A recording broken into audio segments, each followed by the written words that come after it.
तो सीएम योगी के आदेश पर लखनऊ नगर निगम के सामने बौने पड़े हैं। तो सीएम योगी का आदेश बिना किसी टेंडर के नहीं होगा कोई ठेका। तो उन्होंने निर्देश जारी किया है कि सीएम योगी आदेश के बिना कोई भी ठेका अब नहीं चल सकेगा। एकाएक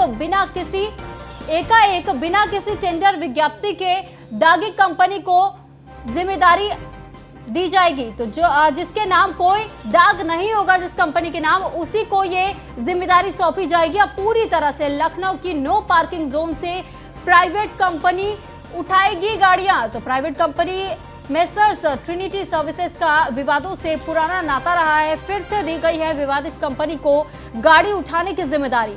तो ये जो कहा गया था कि एकाएक ऐसे किसी को भी जिम्मेदारी नहीं दी जा सकती है, पूरी तरह से लखनऊ की इस प्राइवेट कंपनी को जिम्मेदारी दी गई है, जिसका पहले भी विवादों से पुराना नाता रहा है।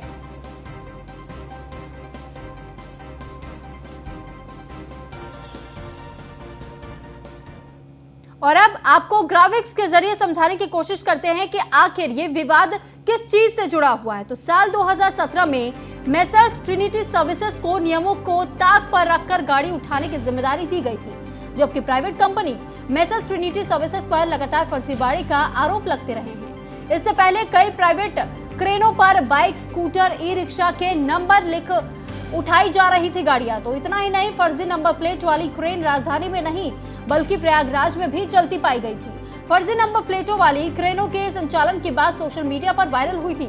हर दिन किसी न किसी पॉइंट पर प्राइवेट कंपनी के लोगों की दबंगई भी किसी से छुपी नहीं है। तो ये पूरा मामला जो मेसर्स कंपनी से जुड़ा हुआ है, इससे पहले भी कई ऐसे प्राइवेट क्रेन और बाइक, स्कूटरों को उठाने का काम इनके तरफ से किया जाता था।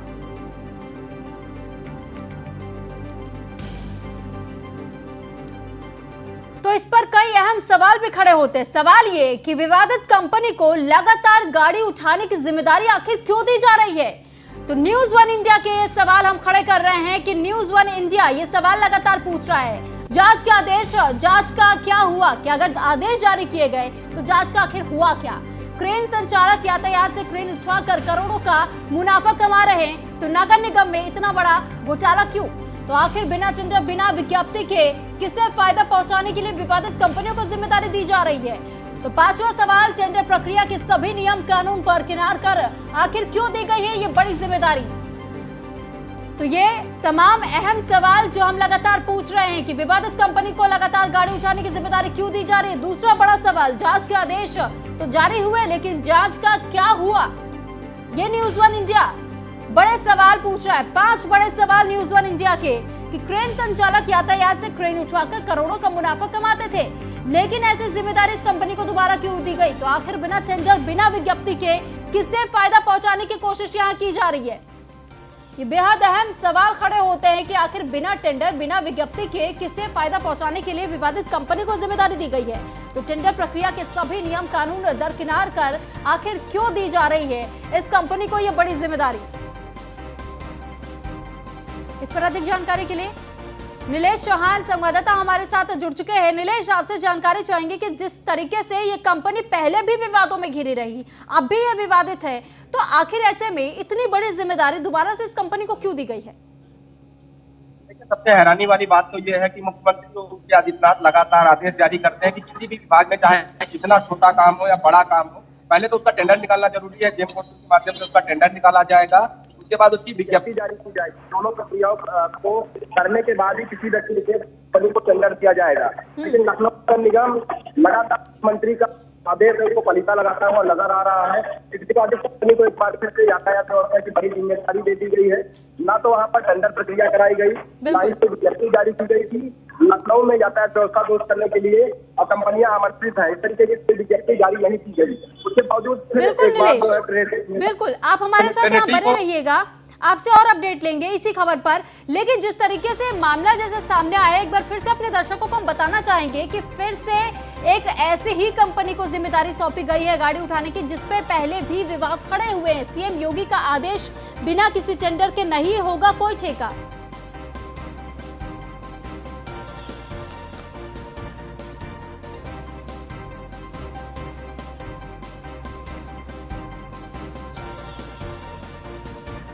तो इस पर अपर नगर आयुक्त अमित कुमार का क्या कुछ कहना है, आपको वो भी सुनवाते हैं।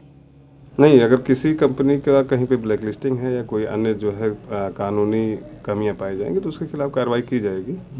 और जो क्रेन जिसके बाद संदर्भ में आप लोग वार्ता कर रहे हैं, या क्रेन चूँकि पहले नगर निगम के स्तर से चलाया जा रहा था, जिसमें सारे कर्मचारियों को वेतन और उसके जो डीजल इत्यादि का जो खर्च होता था या मेंटेनेंस, इसका वह नगर निगम कर रहा था। तो प्रायः देखा गया है कि जितना व्यय किया जा रहा था उसके अकॉर्डिंगली आय नहीं हो रहा था, नगर निगम को इससे आर्थिक नुकसान हो रहा था। इसी के अंतर्गत विचारणीय बिंदु देखते हुए लोगों से कोटेशन और ऑफर पद्धति पर रेट मंगाए गए। जिन्होंने ज़्यादा पैसे के लिए ऑफर किया उनको निविदा अभी आवंटित की गई है।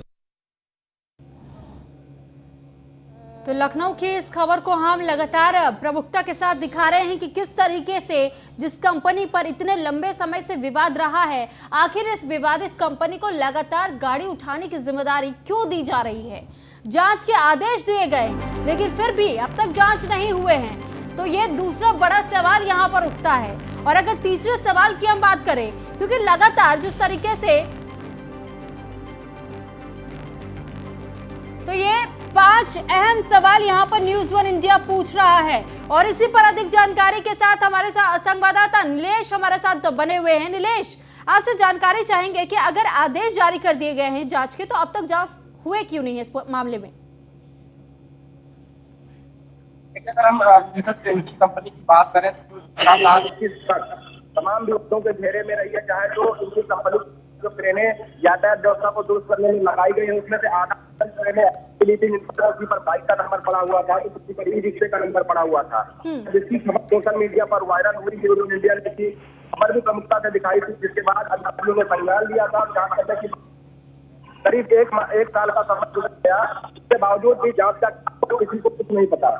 ये विवाद अभी थमा नहीं था कि नगर निगम के द्वारा जो 9 ट्रेनें लखनऊ में यातायात व्यवस्था को दुरुस्त करने के लिए चलाई जा रही थी, जिससे महीने में करोड़ों रुपए का जो राजस्व वसूली हो रहा नगर निगम के खाते में जा रहा है, उसके बावजूद भी उनको प्राइवेट हाथों में सौंप दिया गया है।